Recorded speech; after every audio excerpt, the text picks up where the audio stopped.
Goosey's galore right there, dude. I mean, you want to work your way into my heart. You slander the Sixers at any point, at any time. That makes me happy. That makes me happy. Pretty wild. And here's another thing. I'm with you, Tobin. Yep. Because they can go to what?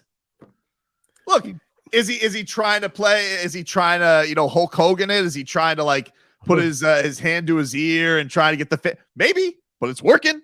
If you want to go out there, you want to slander the Sixers, the Knicks, or the Celtics, your first day on the job, I'm all for it. I got to tell you, if you were a crowd, you'd be easy to get a pop out of. I love a cheap pop, dude. I love any time I can go in front of a crowd and just be like, I would do that all the time. Like when I go to watch parties that we were doing and everybody's wearing Dolphins jerseys, I'd come out here and be like, who really likes the Dolphins, huh? Ah, easy pop. I'm all about it. Who doesn't like satisfaction like that? Especially at a restaurant full of strangers. Why you look at me like that, dude? Because I always look at you like this. Why are you shocked? Fair point. Like, you get the look all the time.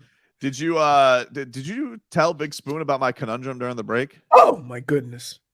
Dude, she got mad at me like it was me. Like I was doing this with somebody. I'm like, what? She goes, what?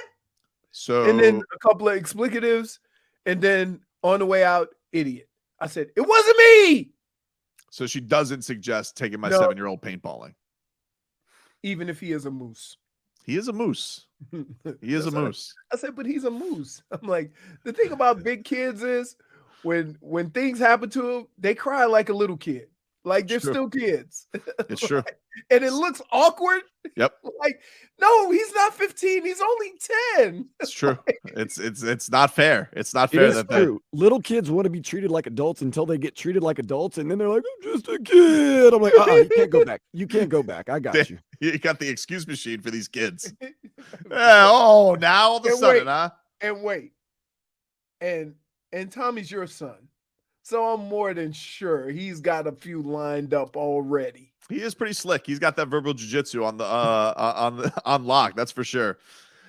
Meanwhile, the Miami Dolphins, of course, have a decision looming with Tua Tagovailoa. I believe May 1st is the deadline for this, the 5th-year option. It's not a decision. There's one or two things they could do, right? They can extend them. Yep. And probably save. Which they're not going to do. And save $10 million a year. They can pick up the option, which you're going to be in the same boat next year, because if you pick up the option, he has a great year, you're going to give him a new contract. Yep. Or you could not pick up the option and then really be in trouble after next year. So I think they pick up the option because when you pick up the option, it gives you more options to extend or whatever, but you still have the rights of the player. I mean, the worst case, what the Giants did with Daniel Jones, they get what they get. They get what they get. Why would you not ever pick up the 5th year of a quarterback that's $20 million? Even if it doesn't work, you're saving $20 million a year. This was Robert Griffin III. RG3 was on ESPN. Dolphins were a big topic yesterday, and RG3 was asked about what the Dolphins should do. Here's what the former NFL QB had to say. Hey, Robert, if you ran the Dolphins, would you invest your future with Tua long-term as the franchise quarterback? Matt, I'm going to go ahead and answer that by saying I would exercise his 5th-year option for sure. You're talking about a $23 million number that is more than a bargain for a starting quarterback in the NFL right now, and you lock him down for 2 more years. Here's the thing. Tua proved a lot of his haters wrong going into the year by leading the NFL in passer rating. Yes, he had a better passer rating at 105.5 than Patrick Mahomes. He proved that if you give him protection up front, that he will stand in the pocket and can deliver on the money. He proved that if you give him weapons on the outside like Tyreek Hill and Jalen Waddle, that he can go out and put the ball on the money whenever he needs to and throw the ball successfully down the field.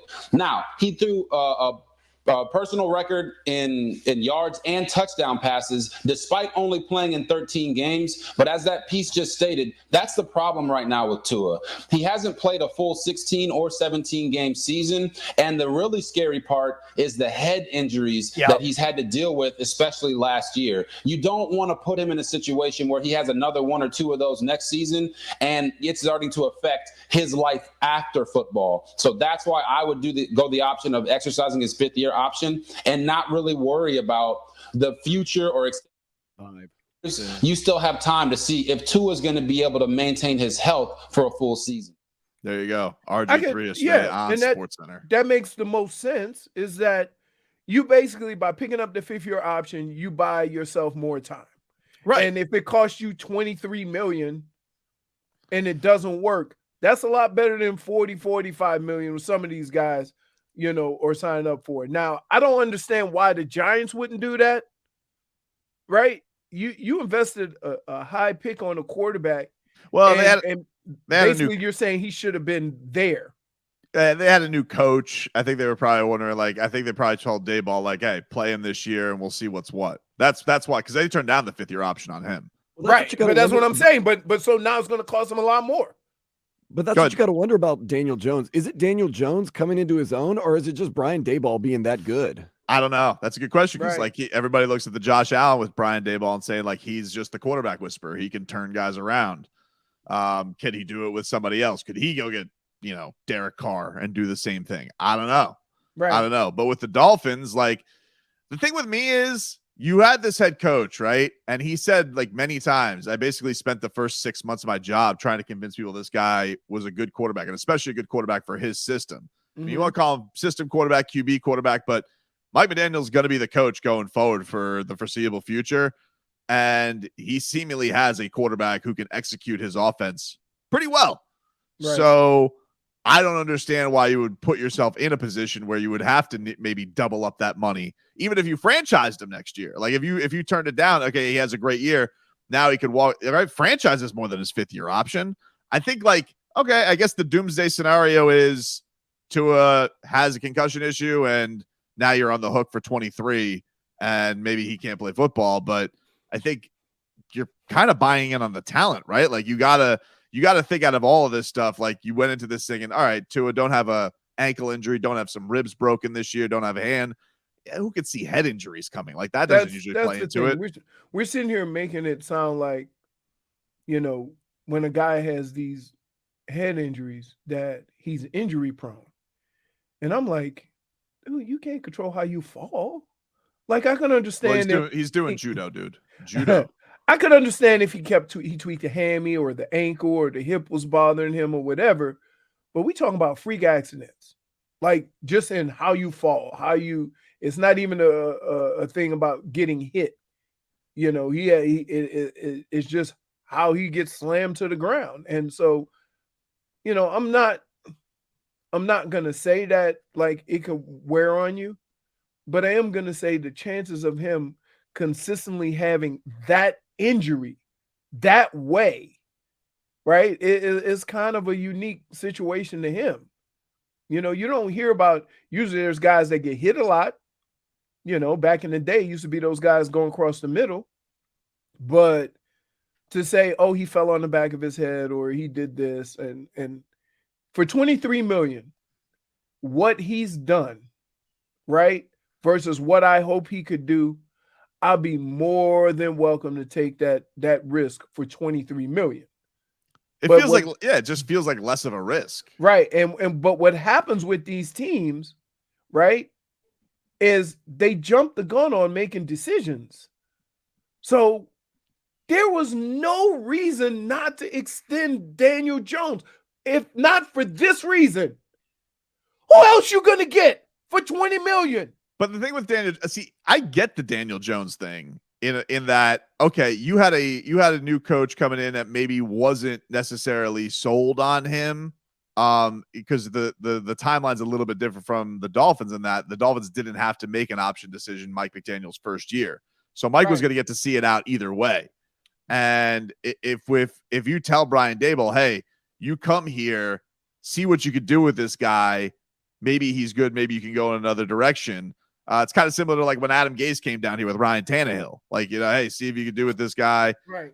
See how it works out. But I think with the Dolphins, they didn't have that pressure. They knew, hey, after the whole Brady tampering thing didn't work out with Sean Payton, it's like, all right, next step, how do we make our quarterback who we have better? How do we we have this guy, Mike McDaniel, sends him 700 highlights of himself being awesome, build up his confidence again.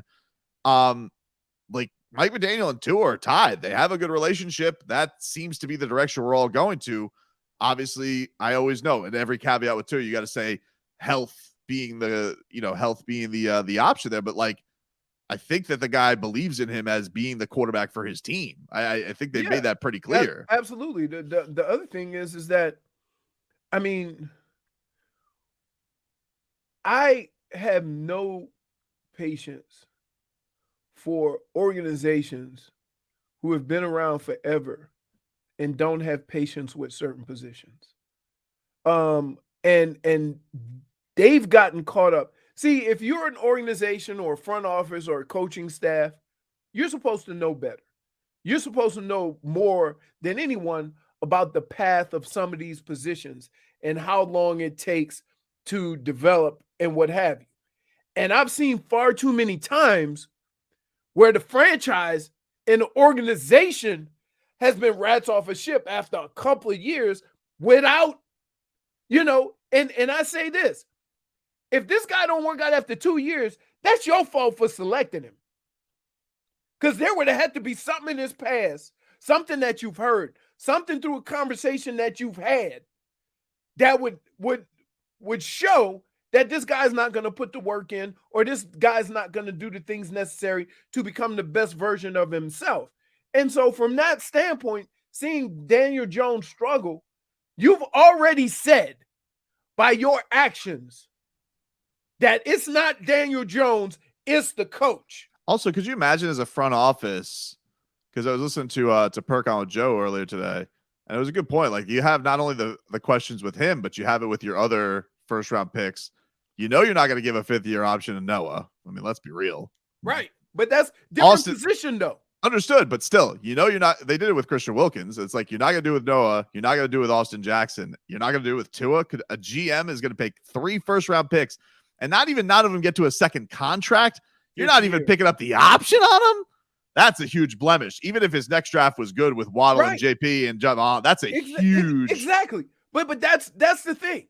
See, we look at these players and we slot them and we expect a production out of that, that slot, or we figure what their contribution should be based on where they get picked.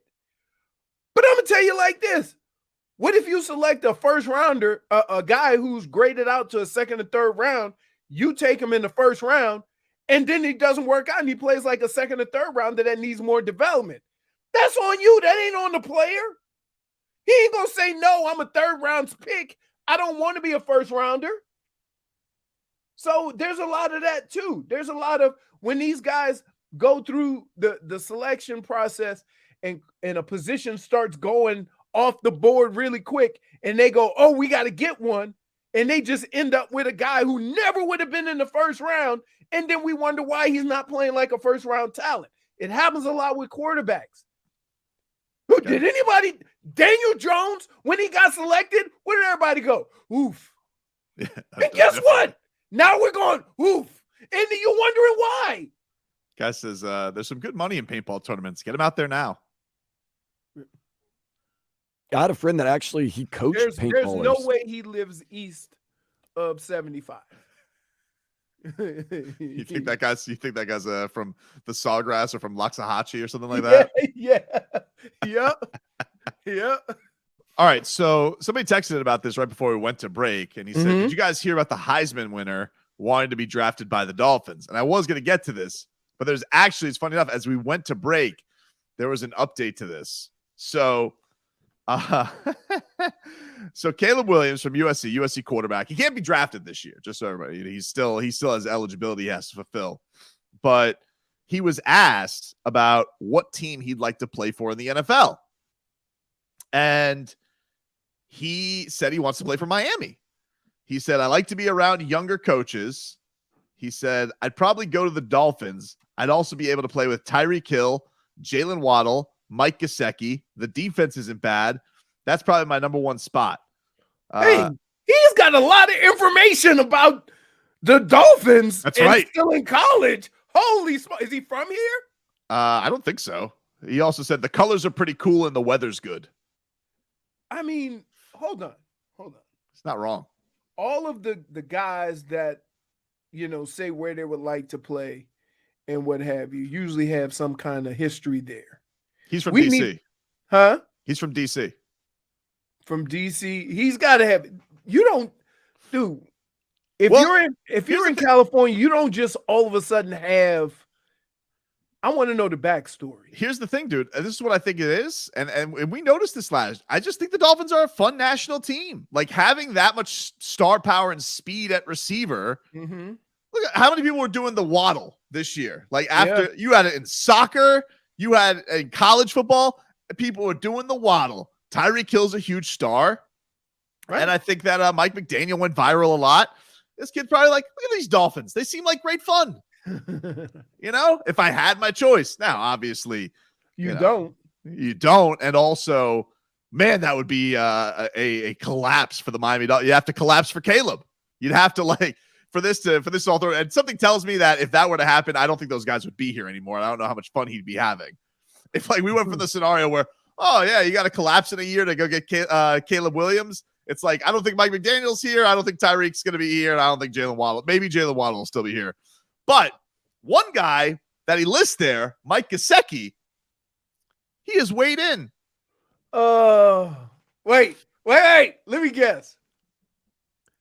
Good luck, but I won't be there. Well, here's what he said. So he reacts to this, and Mike Gesicki, he says, Caleb, they telling you that I'm staying with the Dolphins through 24? I'm just trying to figure out what I should do with my condo lease. That's a perfect answer. That is, you know what? That's perfect.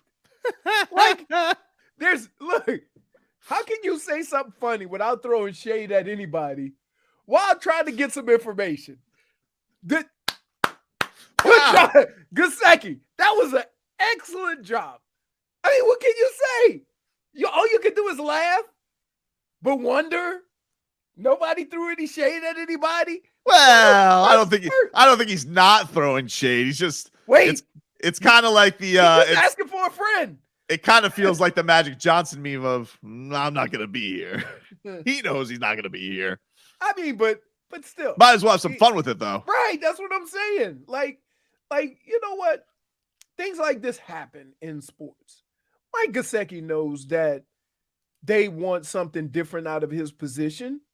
He knows he hasn't lost anything, right? He knows he can play.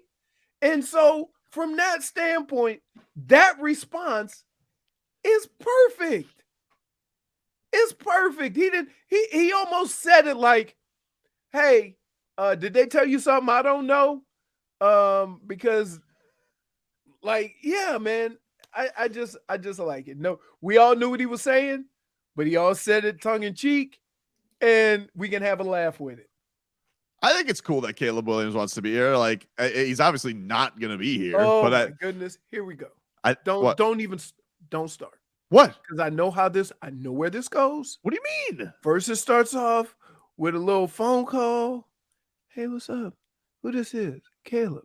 Oh, you in town? You want to go to a movie or something? That's not how that works. And then next thing you know, you're smitten. I'm not gotta have him, dude. No, Like, I don't. I obviously don't want to have. If we get him, obviously something has gone horribly wrong. I mean, our tour would turn in. You are wishy-washy. Our tour will be. I'm not wishy-washy. You know what? You'll come up with a song, the two Calebs. You know, Caleb Martin.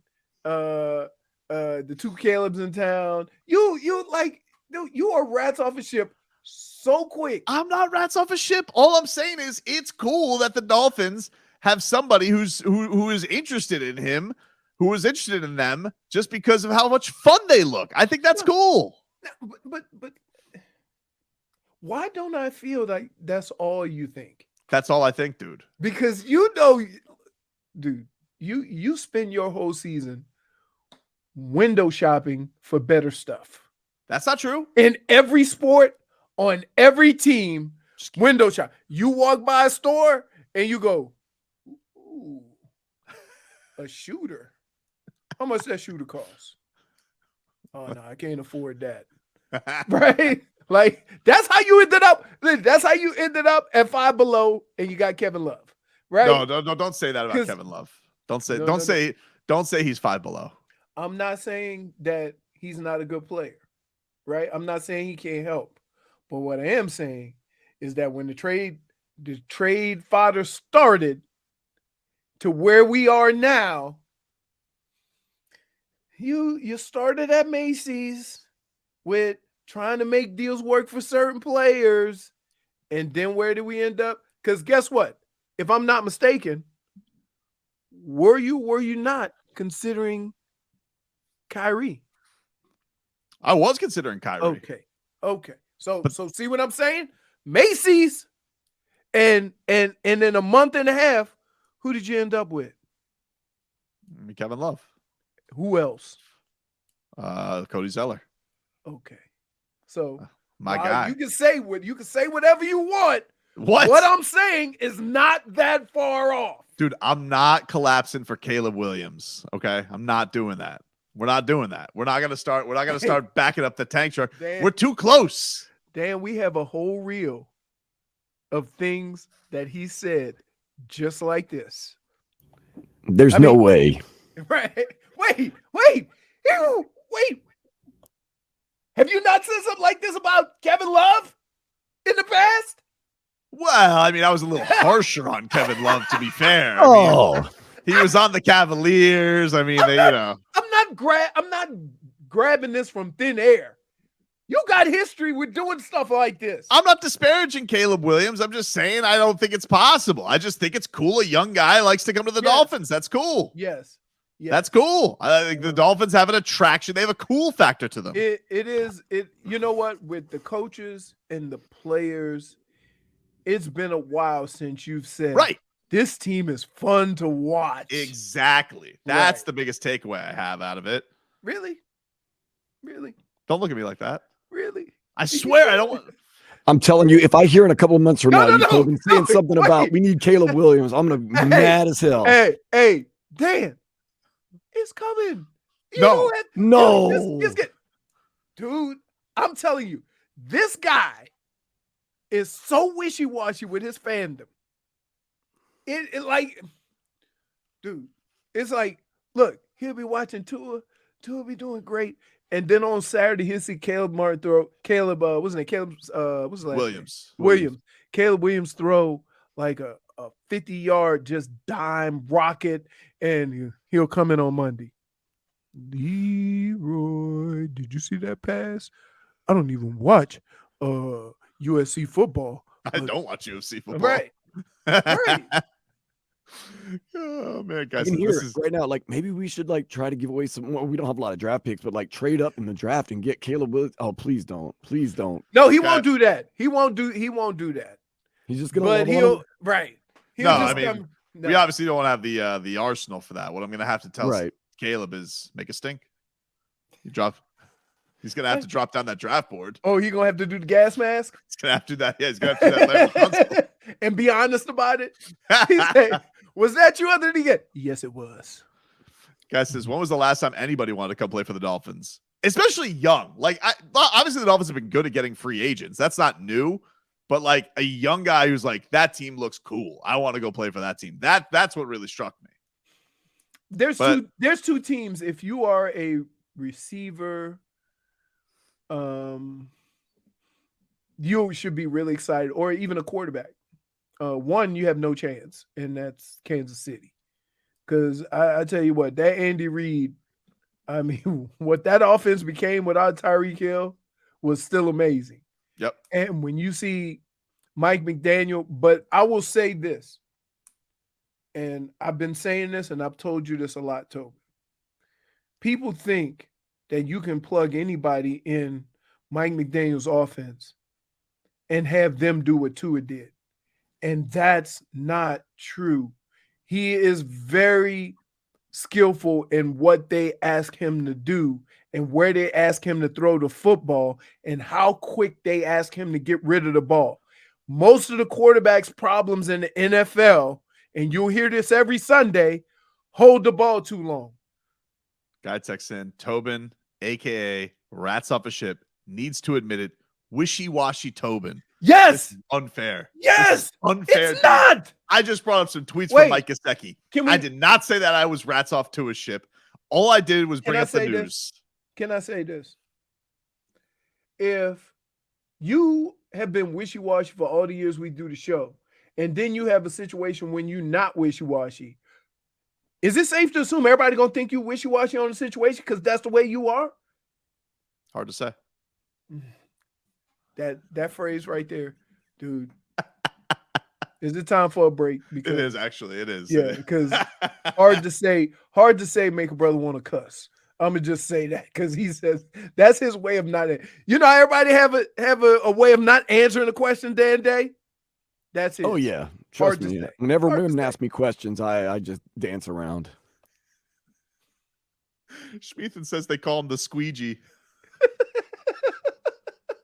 Squeegee. Back after this. That's one big ass squeegee. So we were talking about this last hour during hour 2 about this Caleb Williams, this flirt, Heisman Trophy. He's not a flirt. He's a kid. I always wanted to play for the Saints till I didn't. Oh, he has let it be known that his number one choice in the NFL would be to play with the Dolphins. Now, Mike Gesicki's commented on this. He made a little jokey joke, but this next thing is concerning to me. The cheetah, Tyreek Hill. Now, if you guys didn't hear the quote from Caleb, this is what he said.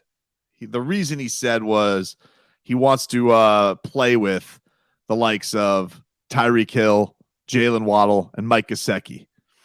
So, little nod to Tyreek Hill, the cheetah. But Tyreek Hill. He's a Tua guy. He is supposedly a Tua guy. Oh, no, dude. He pulled the Tobin? Except he pulled the Tobin? He liked this on Twitter. That don't mean nothing. Wait, here. When a guy gives you your franchise or your organization props, right? You can give that a thumbs up. It don't mean you don't like the guy you don't have. Could be something, but it could be nothing. Like Why you said, you but it could be this? something. Come on, it's just mutual respect. Like, thank you, respect for you. Dan Day, I don't know. To my life. Welcome to my life. He's gonna put a twist. But you know what's amazing? Here's what's amazing about this dude right here. Let me tell you what this dude does. You see how he tries to find controversy in all these things? But when he does it, he tries to backtrack. I don't know, dude. So now that we have Kevin Love and we keep playing, you calling Kevin Love a bum, now you want to backtrack. I'm not backtracking. I'm just saying, look at that. Number one receiver. He's got goo-goo eyes for a new QB. He don't have goo-goo eyes. He just liked the tweet. He liked the love that he got. That's it. I don't know. Stop trying to do that. Look, he's got 1 year anyway. It's like, what's the harm in it? But you're the worst. Here's the thing. Like, I'm watching Love Island right now. I'm watching Love Island, right? And this guy, what the hell is his name? Is it Rob? Oh, it's Ron. This Ron's a real bastard because Lana. You can't have a guy named Ron on Love Island. Well, why are you comparing all of this to Love Island? Well, let me explain, J-Fig. So Ron has everybody. He maybe has the sweetest girl in the villa, Lana. Okay, she's a real sweetheart, a real peach. An A+ person. And this Ron, every time one of the bombshells gets introduced to the villa, this guy's going and flirting with the new bombshell. And every time he keeps going back to Lana and he's, oh no, love, I love you the most, Lana. I only got asked for you. It take a real thing to have my head turned, except what happens to have your head turned is every woman who walks into the villa. And so I'm looking at this cheat. Maybe it's nothing. Maybe Lana, and Lana's getting to the point where she may just not accept it anymore. And so I see Cheetah out here. Maybe it's nothing. Okay. Maybe it's true. But all of a sudden, this guy, this young QB, this young stallion wants to come play for your team. And you're like, oh, like that on Twitter. Are you sure he's not from Miami? He's not from Miami. Typical behavior. What is typical behavior? Flirtatious? Always turning your head. You're amazing. Why, dude? Because like you can take something that means absolutely nothing. Like a lot of times I do this too. So I could probably get in trouble too. Somebody will include me in a tweet. I read the tweet. Like it. Didn't mean anything. It just meant I was showing that guy appreciate the love. Right? So I do that so people think I didn't like the exact tweet. I'll put appreciate the love. Right? So that means that I'm just looking at it from you included me in this tweet. So you would think about me. So that's what I'm appreciating. You, on the other hand, because Tyreek didn't do that, you making it sound like he got Google eyes for another quarterback. Whereas he might have just liked the fact that somebody mentioned him in a tweet. And he read the tweet and goes, oh, I appreciate this guy giving us, Well, kudos. yeah, but if you look That's at the tweet, if you look at the tweet that he liked, he didn't have a tweet that mentioned Tyreek Hill. The story mentions Tyreek Hill, but the tweet itself just mentions Dolphins would be his number one choice.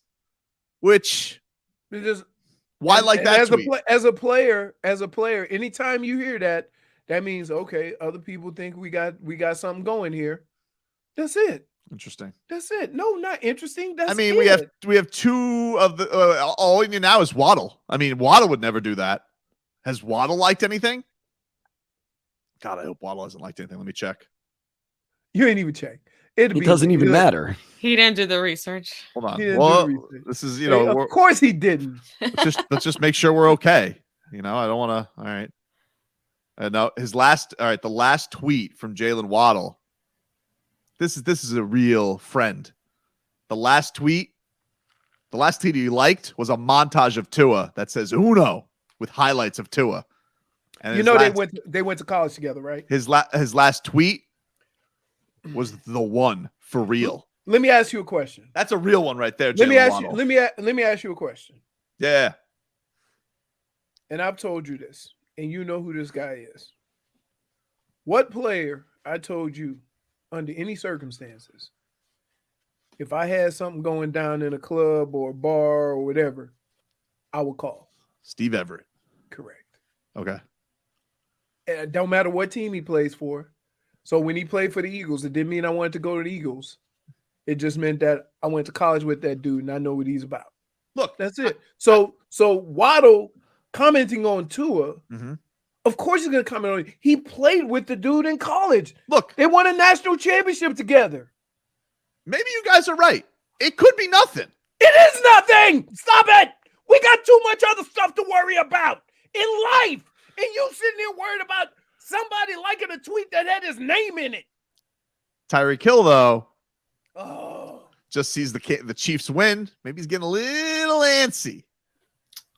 Yeah, I think you're stretching there. I don't think so. I don't know, J-Fig. Hey, rats off a ship. I'm telling you right now, in Dolphins Love Island, Tyreek is Ron and Tua is Lana. Okay. Telling you. Really? Yep. And you notice how this Mike Gesicki, I don't think he likes Tua. I don't think he likes him.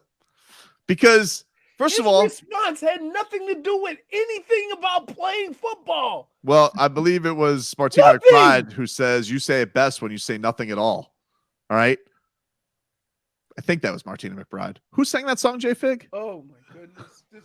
Don't rope me into this. People say, I refuse. I can't remember. Google it. Fake Google it. Hey, Google it. Look, I'm just saying. I'm sure somebody sung a country song about it. Oh, for sure. No, that is a country song. Alison Krauss. Alison Krauss said it best, where she said, "What did you say? Sing that song?" Martina McBride. Sorry.